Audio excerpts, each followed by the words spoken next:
बढ़ते हैं मध्य प्रदेश की तरफ, जहां पर मध्य प्रदेश में राज्यसभा की रेस जारी है। दरअसल बीजेपी नेता ज्योतिरादित्य सिंधिया के मध्य प्रदेश की गुना लोकसभा सीट से जीतने के बाद मध्य प्रदेश से राज्यसभा की सीट खाली हो गई है।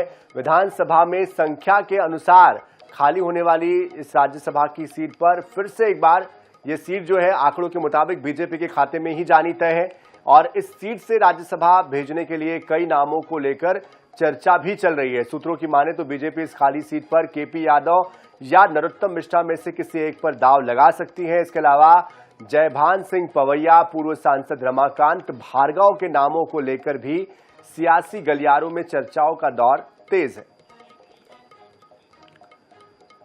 और इस बीच हमारे साथ मध्य प्रदेश के ब्यूरो चीफ अनुराग मालवीय भी हमारे साथ जुड़ चुके हैं, उनका ही रुख कर लेते हैं। अनुराग, आपसे समझना चाहेंगे, कई ऐसे कद्दावर चेहरे हैं जिनके नामों को नकारा नहीं जा सकता, चाहे वो केपी यादव हो जिन्होंने पिछली बार 1.5 लाख मतों से मात दी थी ज्योतिरादित्य सिंधिया को और अमित शाह को खुद कहना पड़ा था कि उनको भविष्य में कुछ बड़ा पद देंगे।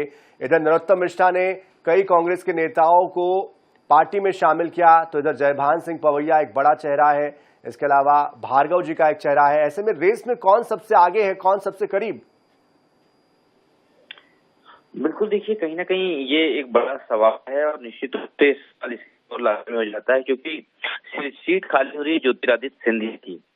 अगर ज्योतिरादित्य सिंधिया और सीट खाली होती तो भारतीय जनता पार्टी प्रदेश तक भी बुलाई या कोई बहुत सारे विकल्प उसके पास होते, लेकिन सबसे पहली दावेदारी खुद यादव की बनी है क्योंकि उन पर को लेकर कोई बहुत बड़े सवाल नहीं उठाए जा सकते थे। यही कारण था कि केपी यादव की जगह जब ज्योतिरादित्य सिंधिया को दी गई लोकसभा की टिकट तो चुनाव में बेहतर जीत मिली, यानी कि ज्योतिरादित्य सिंधिया ने भी केपी यादव को लेके जो हमेशा आरोप प्रत्यारोप का सिलसिला था वो जारी नहीं रखा। उन्होंने माना कि कहीं ना कहीं प्रचार में सहयोग किया है केपी यादव ने।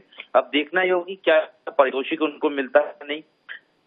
उसके अलावा पूरे चुनाव में, मध्य प्रदेश चुनाव में एक बड़ी भूमिका में नजर आए हैं।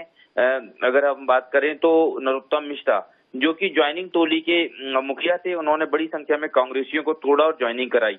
तो एक और नाम जो है नजर आता है। अगर देखें तो फहरिस्त तो लंबी होती ही जाएगी एक के बाद एक नामों की, पर सबसे जरूरी चीज ये होगी इसमें देखने वाली बात कि क्या सोच और किस राजनीतिक समीकरण को साधने की कोशिश भाजपा करती है, क्योंकि बहुत चौंकाती है बीजेपी। हम जिन तमाम नामों की चर्चा कर रहे हैं इसके इतर भी कोई नाम हो सकता है, पर फिलहाल जो नाम रेस में है उनमें सबसे आगे नाम जो है वो यादव नरोत्तम मिश्रा, के बाद ग्वालियर चंबल क्षेत्रीय समीकरणों के हिसाब से लाल सिंह आर्य भी इस फहरिस्त में शामिल हो जाते हैं। जी बिल्कुल, आप नजर बनाए रखिएगा अनुराग। बहुत बहुत शुक्रिया इस पूरी जानकारी के लिए।